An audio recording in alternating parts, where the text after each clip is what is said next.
What happens when the enemy is not a stranger at the gates, but someone who shares your name, your blood, your memories? It is one thing to protect yourself from the storms outside, but quite another when the storm has a familiar face and speaks in the voice of someone you once trusted. It's an ache that doesn't announce itself with thunder or lightning, but instead creeps in like a quiet erosion of your spirit.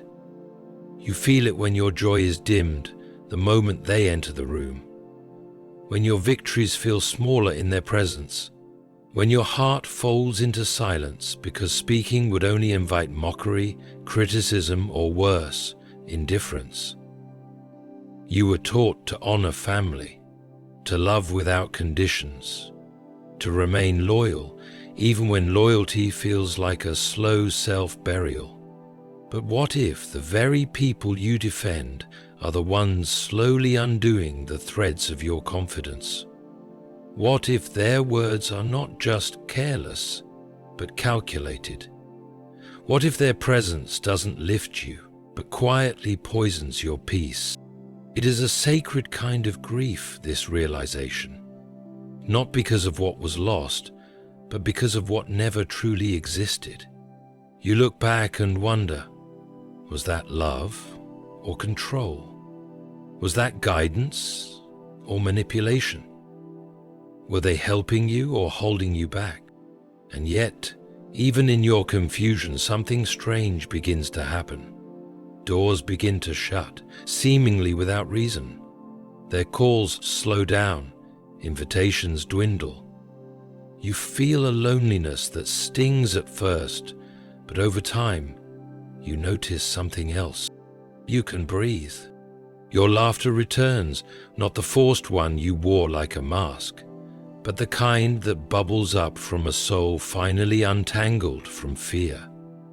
Your thoughts feel clearer, your energy lasts longer, and suddenly you begin to understand. This isn't abandonment. This is deliverance. God, in His quiet mercy, removes what you could not. He sees the battles you never spoke of. He hears the words that wounded when no one else was listening. He knows the invisible chains you wore behind the performance of a happy family. And in His timing, not yours, He acts. But His protection doesn't always look like a miracle. Sometimes it looks like unanswered texts, like unexpected space, like a sudden discomfort that keeps you from going back to old places. He doesn't always roar when He rescues. Sometimes He whispers you away from danger. The Almighty doesn't simply guard you from fire. Sometimes He gently guides you away from shadows dressed as shelter. And as you follow that divine pull, you may feel torn, guilty even, for leaving someone behind. But remember this: not everyone who shares your blood was meant to share your destiny. Some family members are assignments, forged in heaven to bless and uplift you. Others are lessons, permitted by God to sharpen your discernment and anchor your soul in Him, not in people. So how do you know when God is the one stepping in? How can you be sure this distance isn't rejection, but protection? Let us look closely. Listen with your spirit, not just your ears. These are 7 signs that God is protecting you from a family member who brings you down. You feel peace in their absence, not their presence. There is a kind of silence that feels sacred. Not empty, but full of clarity, full of healing, full of breath that no longer catches in your chest. And when that peace only arrives when a certain family member is not around, pay attention. That is not coincidence, that is God speaking. You didn't always notice it. For so long their presence was just normal. You tolerated their jabs dressed as jokes. You absorbed their criticism because they called it truth. You bent yourself backward, shrinking, silencing, softening, just to keep the peace. But it was never real peace. It was your soul surrendering just to survive. But one day, maybe after a fight, maybe after a growing distance, you found yourself alone. At first it stung. The silence felt loud. You missed the familiarity. But then, the stillness began to heal you. You noticed your stomach didn't knot anymore. You weren't rehearsing conversations in your mind, bracing for insult, preparing for another moment where you'd be made to feel like you were too much or not enough. And in that holy stillness, you discovered something sacred. Peace is not passive. It is not the absence of war. It is the presence of God. The word says, "Peace I leave with you. My peace I give to you. Not as the world gives do I give to you." John 14:27. When you are in the presence of someone who robs you of that divine peace, that is not love, that is not protection, that is not of God. God is not the author of confusion. He is not the architect of anxiety. And when He wants to show you His love, sometimes He does it by removing what was blocking it. He does not need chaos to communicate. He does not need noise to be known. Sometimes He speaks loudest in what He takes away. When their absence begins to feel like a gentle covering, like fresh air after years of suffocating loyalty, trust that. When you no longer feel watched, judged, or belittled, that is not you betraying them. That is God restoring you. Because God is not only a deliverer from sin, He is a deliverer from people. He sees the emotional prison you never dared to call out because it wore the mask of family. He knows how many nights you cried for understanding, how long you begged for change, and when it never came, He came instead. Sometimes His protection is not a fiery miracle or a dramatic escape. Sometimes it's just a new morning where you don't feel afraid. Sometimes it's just that 1 week turned into 1 month and you realize you haven't spoken to them and you haven't felt shame. That peace, that unexplainable lightness, is evidence that God is removing thorns from your garden. And though it may confuse others, though they may call you heartless or distant, remember this: you are not leaving love behind. You are walking toward healing. There is divine power in recognizing that some people cannot walk with you into the future God has planned for you, and it is not your job to drag them into it. Your responsibility is to protect the peace God has given you, because what He gives is holy. So when you feel that stillness after they're gone, don't rush to fill it. Don't call it guilt. Call it grace. God is making room for Himself again. They start distancing themselves without explanation. Sometimes the very person who once called you every day stops calling. Their messages fade, their presence withdraws. No apology, no explanation, just distance. And you sit there wondering what you did wrong. Was it something you said? Did you offend them somehow? You replay moments, you overthink words, but in the stillness of that confusion, God is whispering something profound to your soul. This is me. Not every disappearance is a rejection. Some are divine interventions, because the truth is, there were prayers you forgot you prayed. You asked God for peace, for healing, for clarity, and now He is answering. Not by changing them. You see, God knows what you don't. He hears the thoughts behind their silence. He sees the bitterness they never voice but carry like poison. He watches how they smile in front of others but roll their eyes behind your back. And He is not mocked. He does not ignore the harm just because it came from someone with your last name. Sometimes the most dangerous attacks come dressed in familiarity, and if the devil cannot use strangers to wound you, he'll use those you love.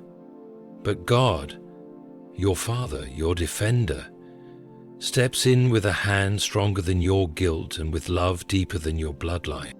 So when they start to fade, let them. Let them drift, even if it hurts. Let them be confused by your peace. Let them talk to others about how you changed, because in truth you didn't change. You were changed by grace, by growth, by God. There are people God removes not because He wants to punish them, but because He wants to preserve you. If He kept them in your life, they would dim your light, distort your purpose, and drain your joy until you were nothing but a shell of who He created you to be. You don't need to chase what God is deleting. You don't need to explain your worth to those He is exposing.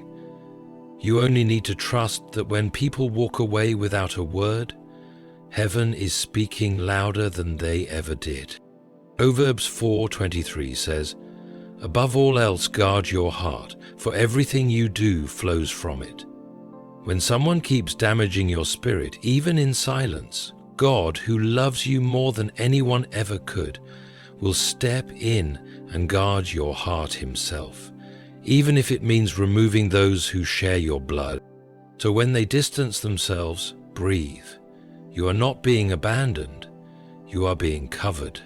God is not just watching the battle, He is fighting it, quietly, perfectly, lovingly. Let them go, because the hands that took them away are the same hands that are lifting you higher. Doors that involved them begin to close. You tried to build something beautiful with them in it. You invited them into your dreams, your prayers, your plans. You pictured them beside you at every breakthrough. You thought that just because they were family, they were meant to be part of your future. But then, doors began to close, not gently, not softly, but with the sound of disappointment and confusion echoing in your heart. Projects failed, conversations soured, events you looked forward to vanished. Every path that included them began to crumble beneath your feet. And you thought it was your fault. You blamed your timing. You blamed your faith. You blamed your worth. But what if it wasn't failure? What if it was favor? You see, God doesn't just open doors, He shuts them too, not to punish, but to protect. Not every no is rejection. Some are redirections.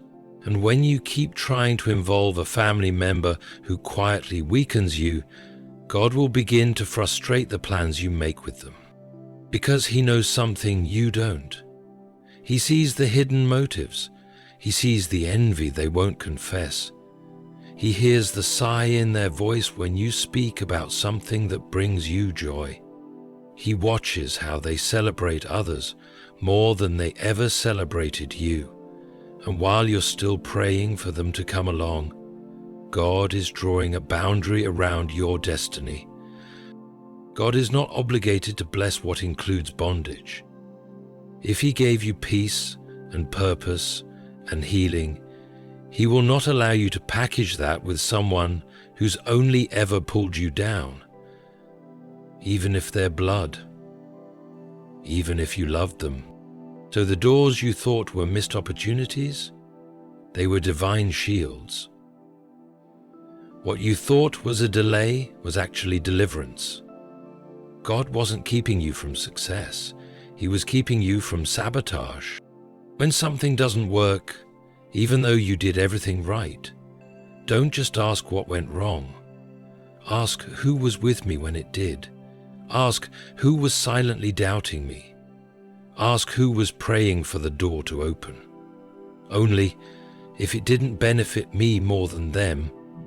Because sometimes God doesn't remove the person. He just removes your access to anything they could use to manipulate you. He blocks shared paths. He removes shared victories. He breaks partnerships that feel holy on the outside but are rotten underneath. It is mercy, not malice. And yes, it hurts. It hurts when plans collapse, when people you trusted walk away as doors close, when family you assumed would be your foundation turns out to be your limitation.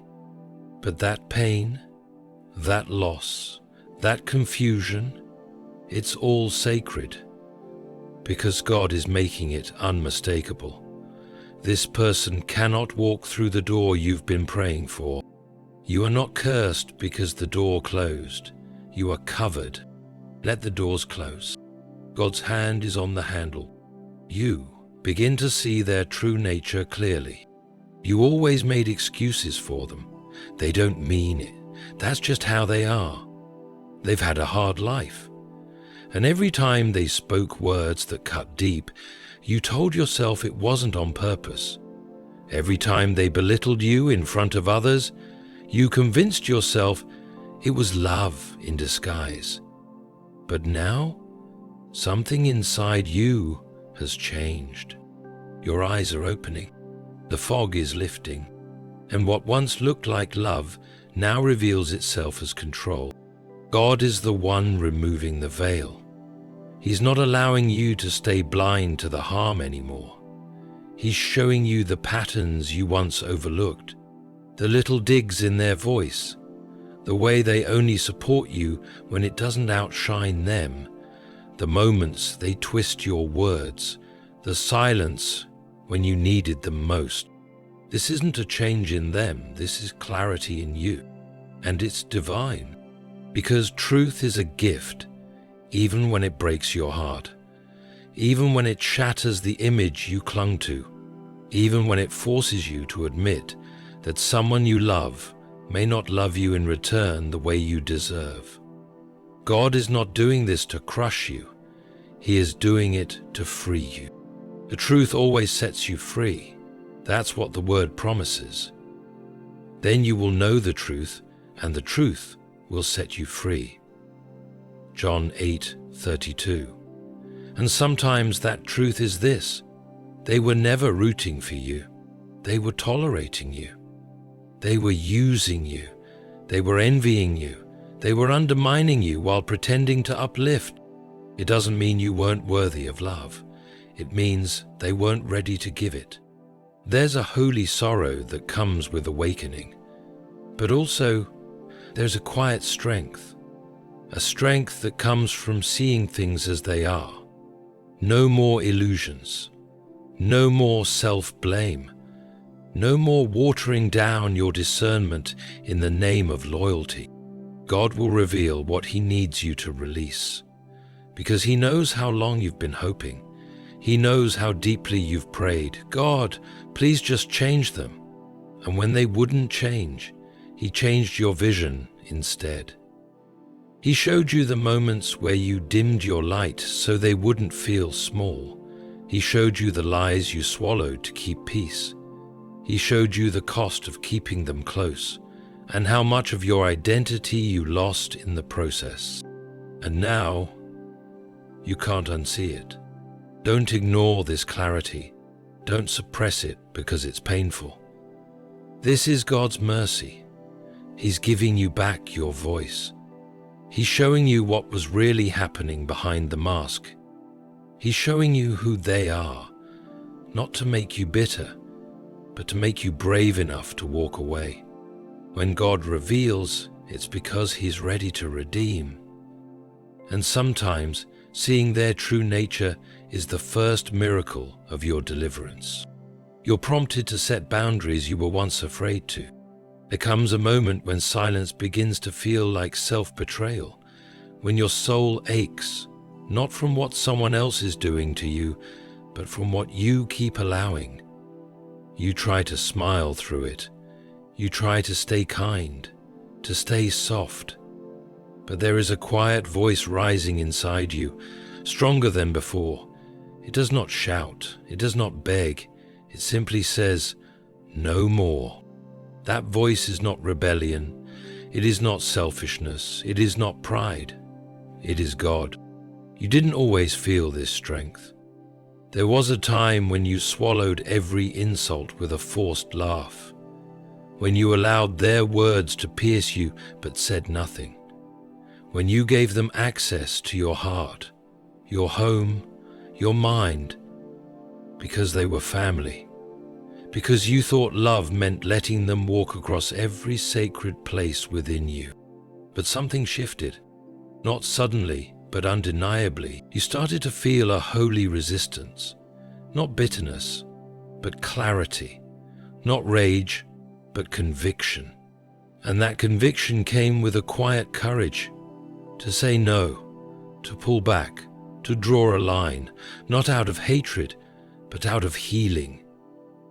You began to realize that setting boundaries wasn't punishment, it was protection. And the one prompting you to do it wasn't your ego, it was your Father in heaven. God knows the cost of being too available to the wrong spirit.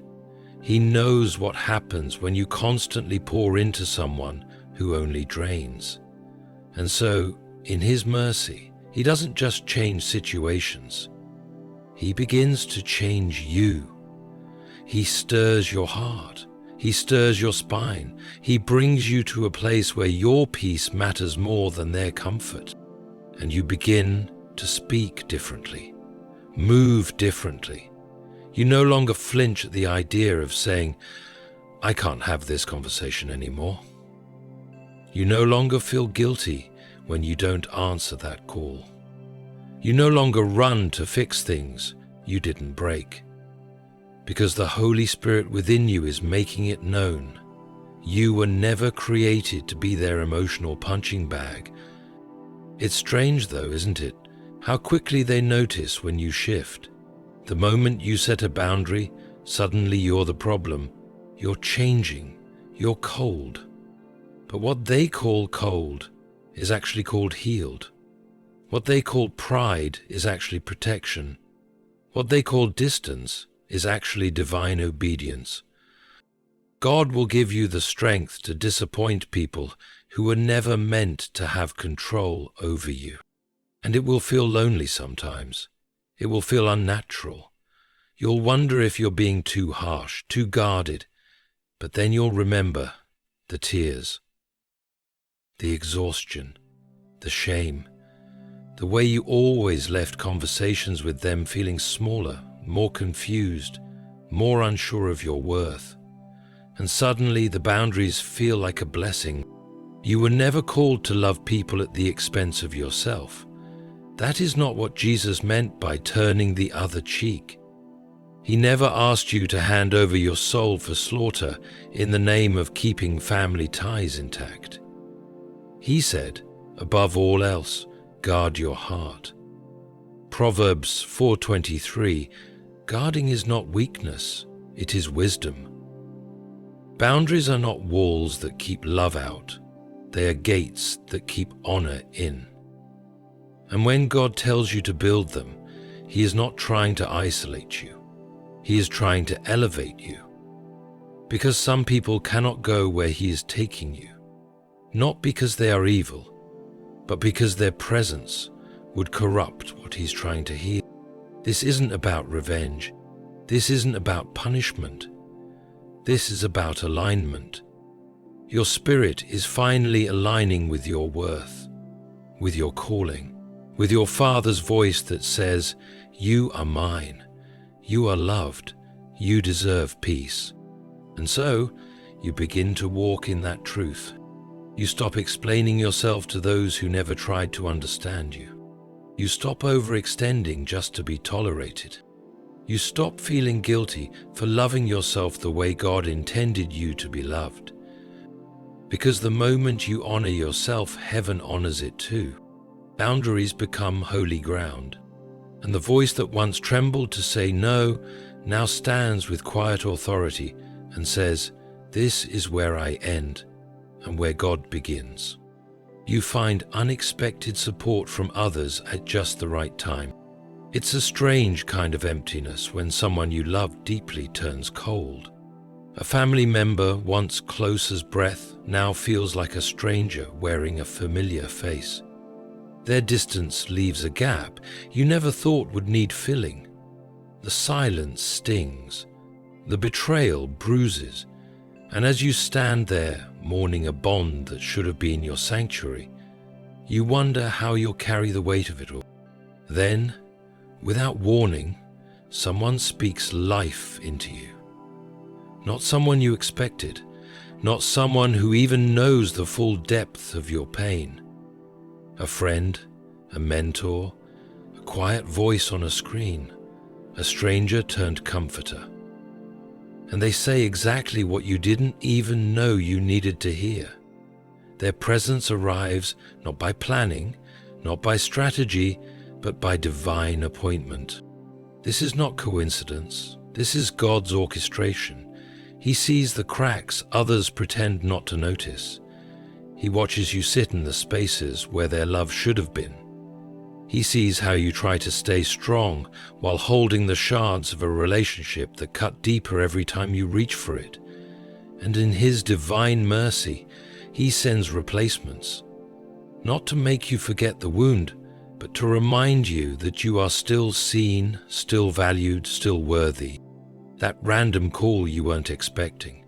That friend who checked on you at the exact moment your tears were falling. That mentor who gave you wisdom without you ever having to ask. That sermon that found you. The verse that caught your eye. The post that felt like it was written for your soul alone. None of it was random. It was the hand of God, moving pieces you didn't know were part of the plan, because He knew they would fail you. He knew they would misuse your loyalty, misunderstand your heart, and dismiss your pain. But He never left you without provision. When the familiar failed you, the divine surrounded you. God never leaves His children uncovered. Think of Elijah, weary and hiding in the cave after doing all he knew to do, tired, lonely, afraid. But even there, in the silence of his cave, God whispered. And when Elijah thought it was over, when he believed he was utterly alone, God revealed that there were thousands who hadn't bowed to the enemy. Thousands he didn't know existed. Hidden support, preserved people, divine backup. So when a family member walks away and you fear you've lost something irreplaceable, don't forget, God has already appointed hearts to carry you forward.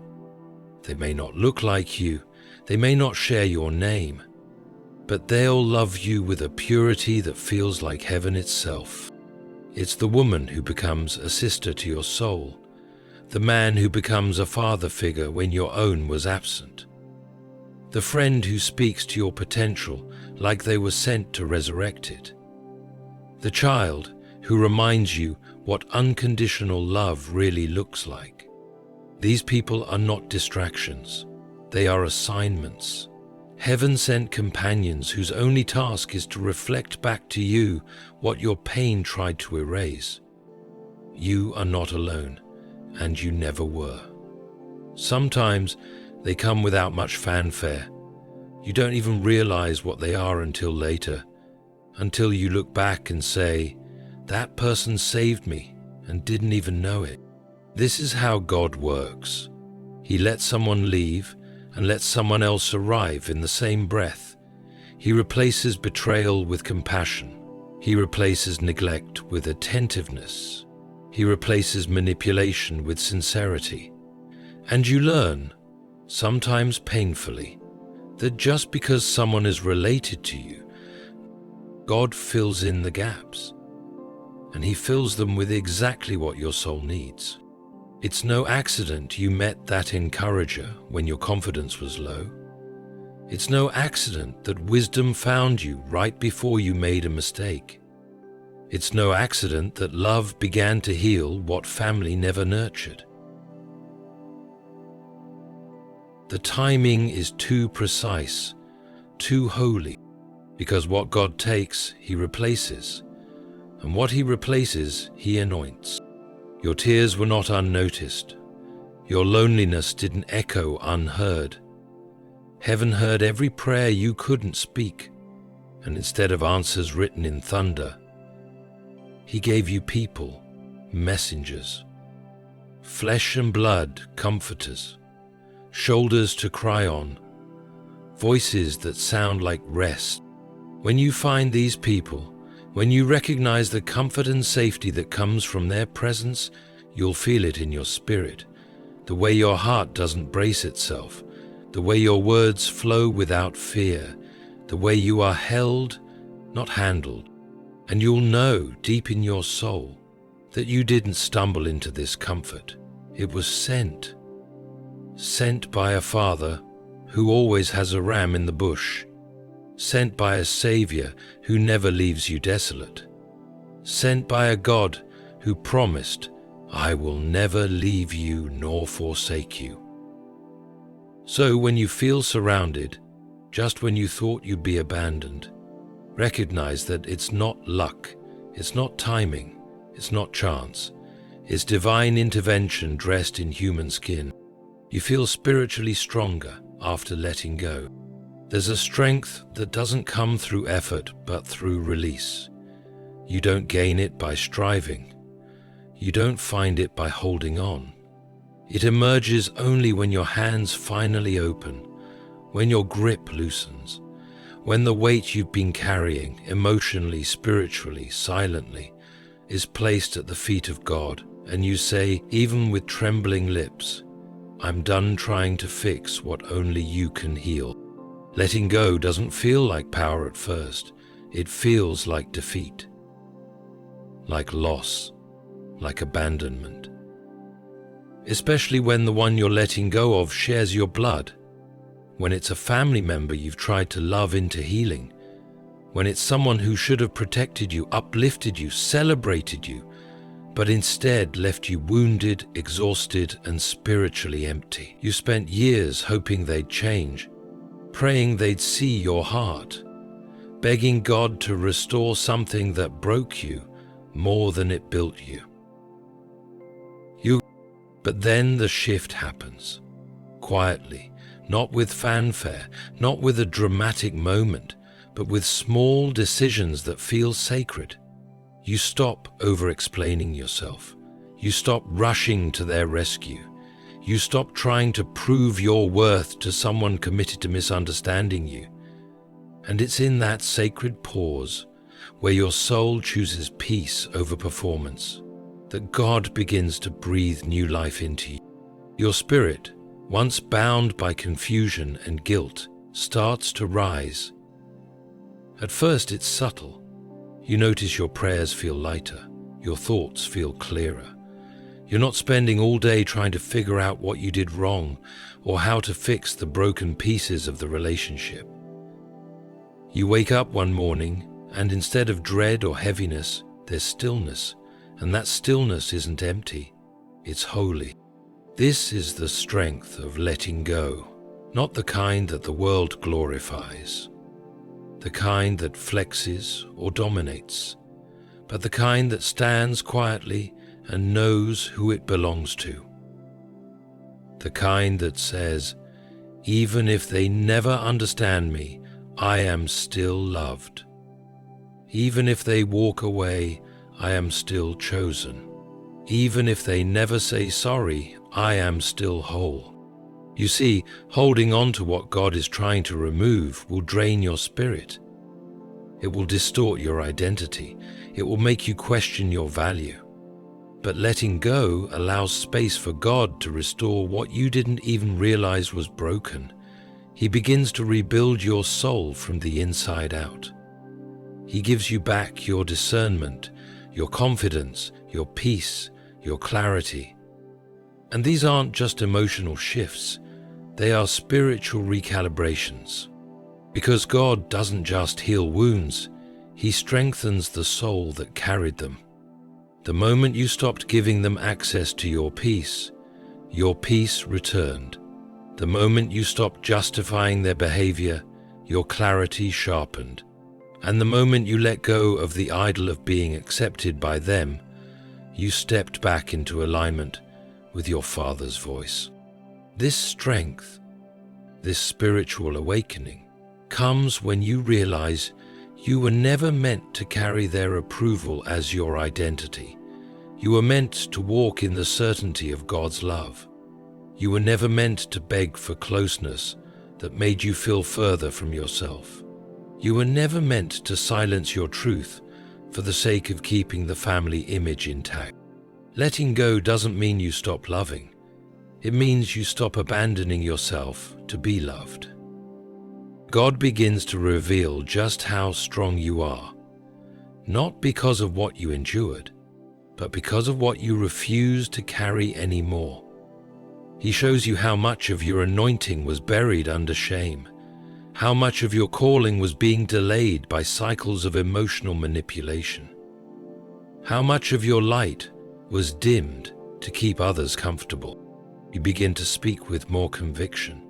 You begin to walk with more confidence. And the strength you feel isn't fabricated, it's restored. It's the strength that was always there, beneath the pain, beneath the conditioning, beneath the fear of being seen as the difficult one, for finally drawing a line. And perhaps most sacred of all, you begin to hear God again. Not just in church, not just in songs, but in your spirit, in your quiet, in the still, small voice that says, now you're ready. Ready for purpose, ready for deeper healing, ready to embrace the calling you were too distracted to notice. Because now that the noise is gone, now that their criticism no longer clouds your spirit, God's whisper becomes clear again. This is the kind of strength the enemy fears. Not loud, not arrogant, but unwavering. A soul no longer desperate to be validated by the wrong people. A spirit anchored in truth, not reaction. A heart that has learned release is not weakness, it is worship. And now you rise, not to prove anything, but because nothing is holding you down anymore. So now you see. What you once mistook for abandonment was divine protection. What felt like loss was the beginning of your liberation. God was not ignoring your cries. He was answering them in ways you didn't expect. Through silence, through distance, through closed doors and uncomfortable truths. While your heart ached for connection, God was building a barrier between you and what was quietly destroying you from the inside out. You prayed for peace, and He began removing what disturbed it. You begged for clarity, and He began unveiling the very people you once defended. You asked for strength, and He gave you opportunities to set boundaries you once feared to speak. It was never rejection, it was redirection. Every step, every severed tie, every painful goodbye, it was His mercy in disguise. Letting go of a family member is not a betrayal. It's an act of obedience when God reveals their presence is pulling you away from Him. You were never created to carry relationships that crush your spirit in the name of blood. You were created to walk in purpose, in peace, and in alignment with your Father's will. And when someone, even someone close, consistently disrupts that alignment, God will step in and begin removing what you couldn't release on your own. And yes, it hurts. It hurts to watch people you love choose pride over healing. It hurts to grieve someone who is still alive. It hurts to know they may never understand what they lost in losing you. But your healing is not dependent on their apology. Your growth does not need their permission, and your value is not anchored in their ability to see it. The strength you feel now, the clarity rising inside you, the peace that wraps around you like a shield, that is God's confirmation. You were right to let go. You were right to set the boundary. You were right to finally say, enough. Because where the Spirit of the Lord is, there is freedom. And anything or anyone who keeps you in bondage is not from Him. And now you're rising. You're standing taller, not because you forced yourself to be strong, but because the weight has finally lifted. The tears that once fell in secret have watered the soil of your becoming. The prayers you whispered in pain have not returned void. God saw it all. He heard the cries no one else noticed. He measured the depth of your silence, and He responded with deliverance. You don't need to hate those who hurt you. You just need to stop handing them the keys to your soul. You don't need to seek revenge. God already sees, and His justice is perfect. You don't need to explain your healing to those committed to misunderstanding it. Let your peace be your answer. Let your strength speak for itself. Let your elevation testify to the power of a surrendered life. God does not take away without purpose. He does not prune without the promise of fruit. What He removes, He replaces. What He replaces, He anoints. And what He anoints, no man, no family, no enemy can curse. So, walk forward without fear. You are not broken. You are becoming. You are not abandoned. You are being aligned. You are not cursed. You are being covered. He is your defender. He is your healer. He is the Father who never fails. And now that you've let go of what was weighing you down, God is about to raise you into everything you were born to be.